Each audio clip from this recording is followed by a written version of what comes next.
Hey everybody, Beyondrew TV here. Welcome back to the channel. Welcome to another episode of our Europe Pack mini zoo.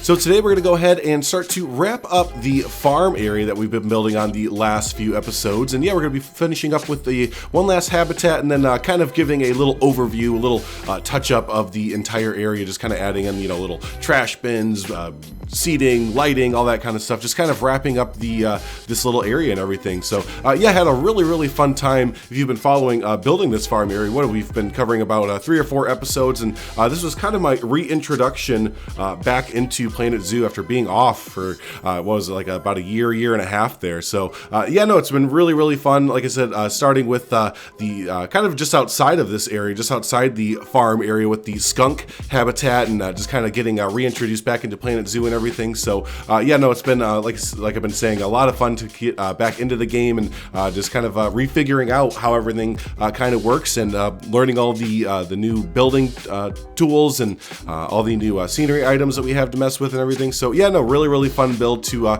kind of get back into things. So but yeah, as we are building in the video, as you probably saw from the little opening cinematics in the title, we're finishing out with the wild boar.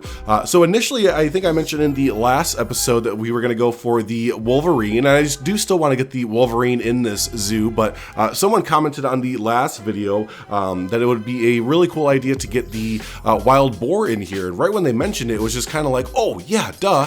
Kind of halfway forgot that we had the wild boar, but yeah, no, the wild boar fits in perfectly with this farm area, to kind of put a little bow on it to wrap it up and everything. So yeah, big shout out to that commenter, that user, for commenting on the last video for that idea there. And if you do have any other ideas, do be sure to mention them down below. I always love hearing from everyone. So yeah, as we kind of mapped out the initial layout for the build today, and as you probably saw from the title, we are doing a root cellar themed build. So right when I thought of the wild boars, the first thing I thought of was just how much they get into, obviously like roots, farms, and I mentioned it in our Eurasia Pack overview video, but they are a bit of a nuisance as far as it goes in the United States here. They are an invasive species, and all I've really only heard of them is mainly throughout the South and mainly Texas and everything. Yeah, they are a bit of a nuisance, unfortunately, because they are, kind of cute little piggies there and everything, but and it's not fully their fault that they're spreading like wildfire, but unfortunately, yeah, they do rapidly expand when they get to an area and just kind of decimate it as far as farmland and other land goes and everything. So, but anyways, yeah, with the theme that we're going with today, it is a root cellar theme. I thought that would kind of fit in pretty well with our little piggy. So yeah, a little building out the front of the root cellar here, and it was really fun to build this. It was kind of just take the foliage and trees and everything, all the plant palette that we have for the game, and just throw it at this hillside here. Looked up a lot of reference images specifically for European themed root cellars, because there are kind of a difference between the American and the European ones. European ones have that older style feel to them for the most part, it looks like. Mostly they're built into side of hillsides and everything, at least the ones that I looked up. I'm sure there's more modern versions of them, but I kind of specifically wanted to look up an older style version of a root cellar. So yeah, a lot of them that I found, they're just kind of slammed into the side of a hillside and just come pretty rugged, rigid stone used to kind of cover it up and everything. So difference between that and like the American side that I kind of saw was the American side, we usually red barns, right? The red barns aren't just for the livestock and everything. We also have the red barns for root cellars and just a whole bunch of other kind of storage areas like that. So but yeah, really like the vibe of the again, the European kind of style root cellar. From what I saw, the slammed into the side of the hillside, really rustic looking, with this old kind of stone use here and everything. So yeah, went ahead and used, I think this is from the Twilight pack, but always loved this stone wall here, especially the fact that it is a flexi color. The more flexi color stuff we get and the more options for flexi color stuff we get is just always very welcome. So yeah, this stone set, like I said, I believe it's from the Twilight pack, might be from the Europe pack, but really like this stone set here. So yeah, like I said, the outside of the cellar here, we are just throwing all of the heckin' plants on top of it just to make this look so so lush, and that is really the big theme with this root cellar build. Honestly, I right before this I watched Caesar Creates their amazing, I believe it was the indoor American alligator build with their reptile house, and they just decided as well, it seemed like, to go ham with the plants and everything. So yeah, I finished watching their awesome episode and got really inspired myself by like, yeah, you know what, I'm gonna do kind of the same thing here. We're gonna go just ham with the balls to the wall with the with the planting and everything, and make this look really lush there. So yeah, currently going back through trying to keep the same tree palette throughout the entire zoo with little variations here and there. I often see people questioning and wondering how many trees, what kind of foliage, what kind of bushes, you know, what kind of plants should they have in their zoo. And to be honest with you, like with this zoo here, we maybe have, as far as like tall trees, big trees go, we maybe have like 5 or 6 different species that I keep plastering around the zoo. I also have different groups of like building groups of trees, and like groups of like 4 or 5. So yeah, if you see really lush forests that I have and kind of wondering how I get those up it's kind of so quickly, again, I'm just reusing a lot of the same forest palette. I'll call it a palette, but yeah, the same kind of tree forest palette throughout the same build to kind of get the same vibe throughout the zoo and everything. And again, kind of taking some of those trees and bushes and kind of making its own building group, so you can kind of take that and copy it throughout the zoo, especially on the outskirts of your projects, the outskirts of your zoos, taking some tree building groups and kind of plastering around. You know, those are areas that I'm sure people may see off in the distance, but they're not going to get a great big detailed look at them. So kind of reusing the same tree building group and kind of rotating it around. To be honest with you, that usually sells it pretty well. So starting to build here the interior of the root cellar. And besides the exterior where I really wanted to get the plants all over it and everything, excuse me, feeling really lush.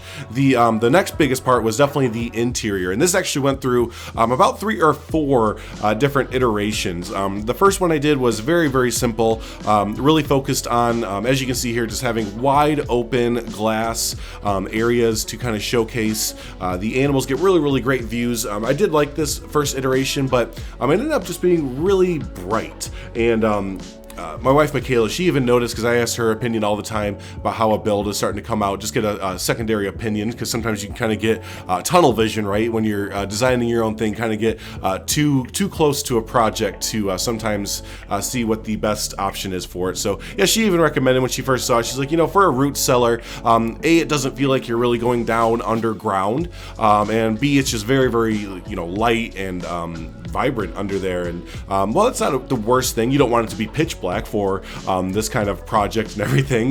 You do want to get that ambiance of kind of being underground, right? And as of right now, this is about the extent for the first iteration of like how underground it felt. But yeah, no, I think I do a cut here and we kind of skip over a lot of this. But yeah, just know that I cut out probably a good day's worth of building here to kind of redo it and everything, and I do really enjoy how it comes out afterwards. And speaking of enjoying, I really like how this little pathway system kind of worked out over here. It's just a little jut from the main underground viewing facility.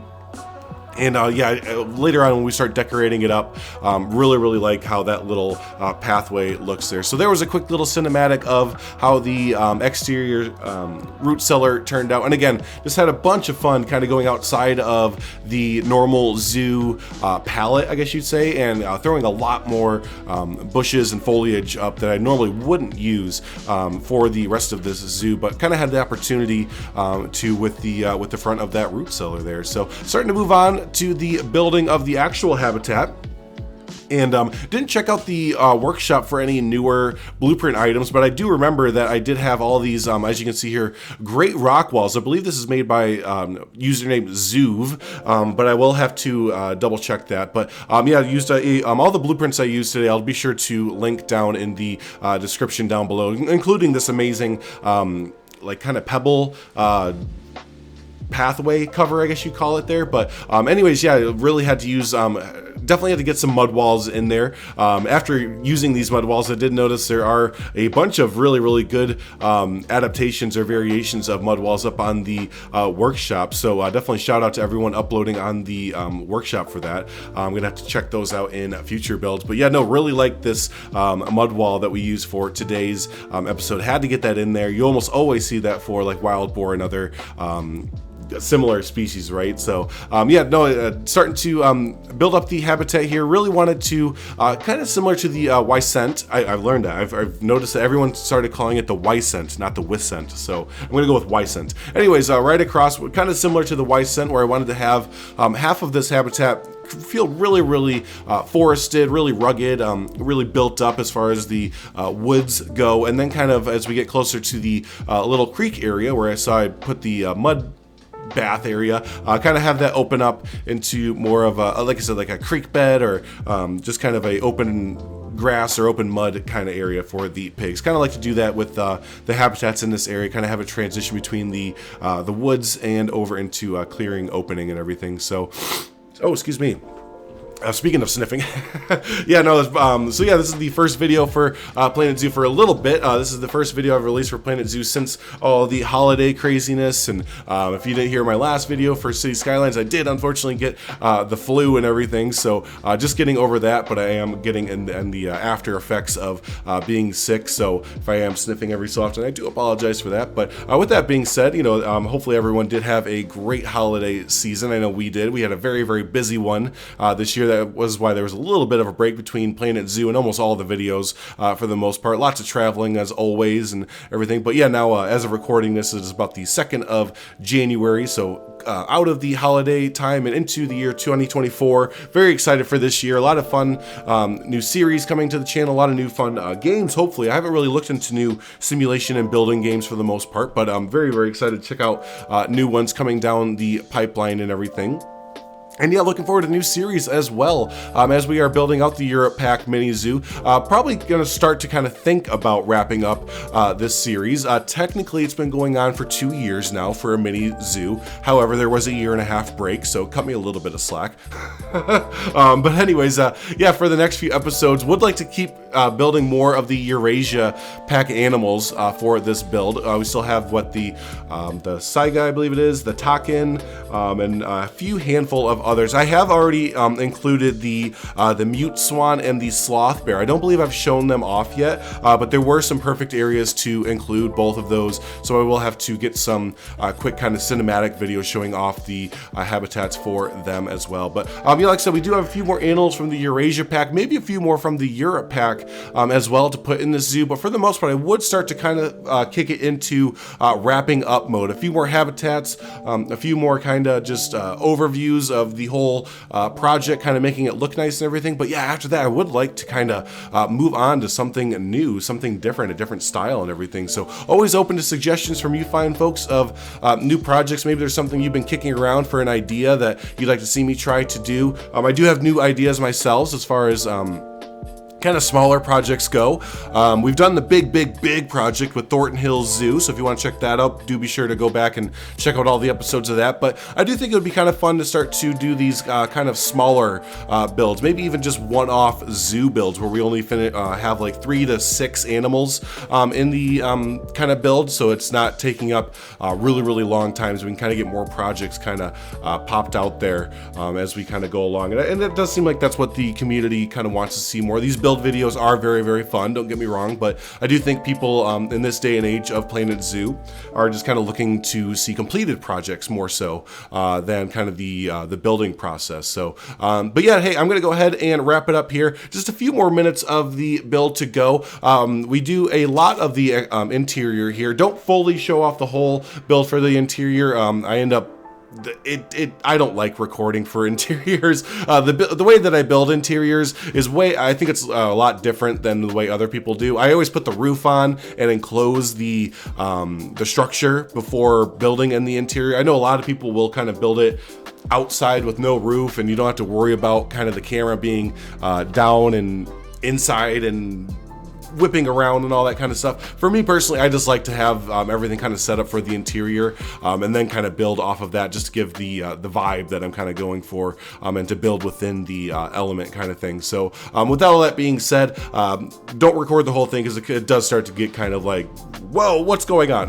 The camera whips back and forth, but yeah, no, overall had a lot of fun doing this interior. Here we are kind of boarding up a lot of the area and having a lot of like peekaboo little huts, little holes here, and I think that's a lot better than just the wide open windows, and it does, like I said, kind of enclose the area in a lot more.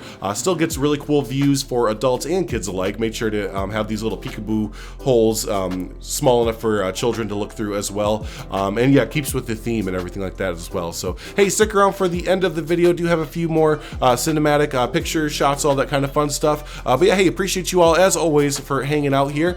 We will have another episode of the Europe Pack Mini Zoo coming up, and not too long from now. Hopefully get a few more of the Eurasia Pack animals started in a pretty new area. Yeah, we're gonna start up a new area just outside the farm area here and see what we kind of come up with. So hey, thanks so much everyone for hanging out. I always do appreciate you. And yeah, until the next episode of the Europe Pack Mini Zoo, have a good one.